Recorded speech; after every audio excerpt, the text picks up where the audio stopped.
एक संकरी गली में रहीम का विनम्र घर उनके परिवार के दैनिक संघर्षों का मूक गवाह है।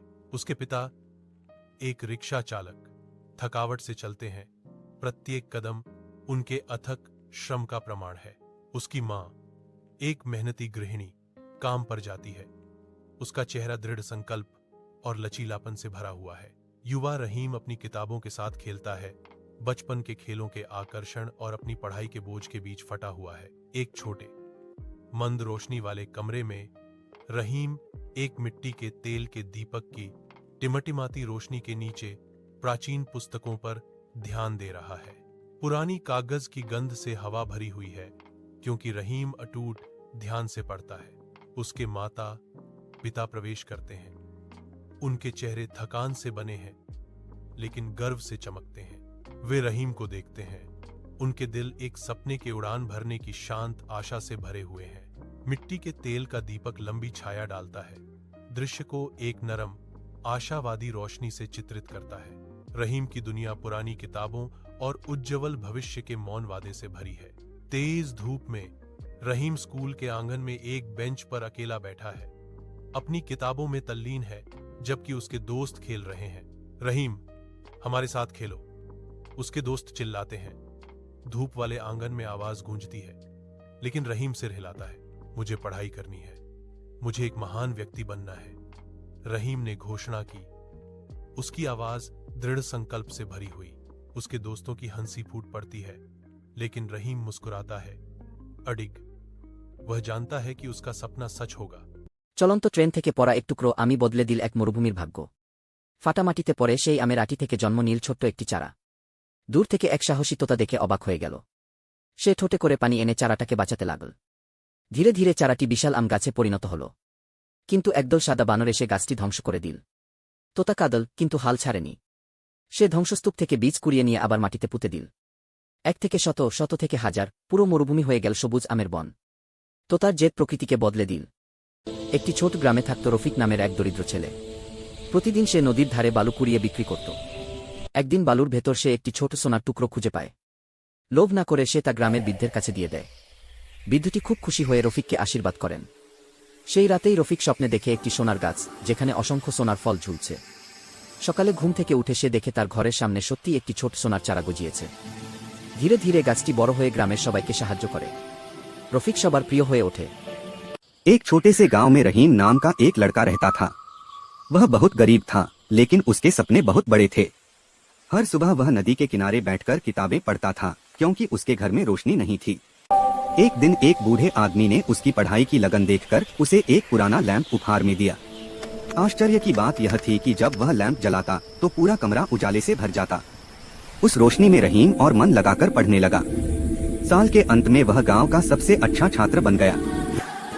सब समझ गए कि इच्छा शक्ति और थोड़ी सी मदद इंसान को बहुत दूर ले जा सकती है। এক ছোট্ট গ্রামে থাকত নীলু নামের এক ছেলে। সে খুব গরিব ছিল, কিন্তু স্বপ্ন ছিল বড়। একদিন সে রাস্তার পাশে একটি ভাঙা ঘড়ি পেল। ঘড়িটি কাজ করত না, কিন্তু নীলু সেটাকে যত্ন করে নিজের কাছে রেখে দিল। সেই রাতে সে স্বপ্নে দেখল ঘড়িটি তাকে কথা বলছে। ঘড়ি বলল, যে সময়কে সম্মান করে তার জীবন বদলে যায়। পরদিন থেকে নীলু সময়মতো পড়াশোনা শুরু করল, কাজ করল এবং অলসতা ছেড়ে। রফিকের একটা ছোট ইউটিউব চ্যানেল ছিল, নাম রেফি মোটিভেশন কি। প্রতিদিন সে ভিডিও বানাত, কখনো গল্প, কখনো লেকচার, কখনো নিজের কষ্টের কথা। কিন্তু ভিউ থাকত 2, কখনো 5, মাঝে মাঝে 0। তার বন্ধুরা বলত, এটা ছাড়, এতে কিছু হবে না গি। মা বলত, পড়াশোনা কর, এই ফোনটা নামাও।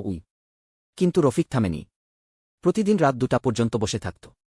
থাম্বনেইল বানাত, টাইটেল ঠিক করত, ভয়েস রেকর্ড করত। একদিন সে এমন একটা ভিডিও বানাল, কেউ তোমাকে বিশ্বাস না করলে কি করো। সে নিজের গল্পটাই বলেছিল, কিভাবে কেউ তার ভিডিও দেখে না, কিভাবে সে তবুও ছাড়ে না।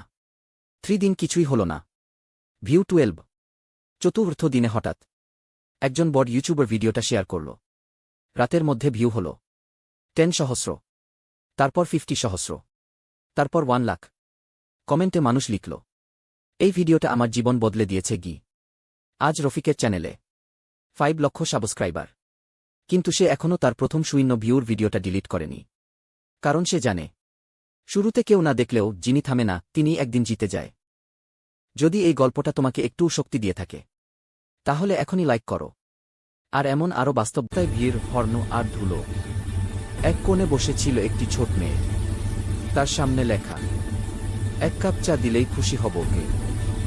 সবাই হেঁটে চলে যাচ্ছিল। আরিফ দাঁড়াল। সে ভাবল, চা তো 10 টাকা, এটা তো আমি পারি। সে মেয়েটাকে এক কাপ গরম চা এনে দিল। মেয়েটা চা হাতে নিয়ে কাঁদতে লাগল। বলল, আজ কেউ প্রথম আমাকে মানুষ ভাবল।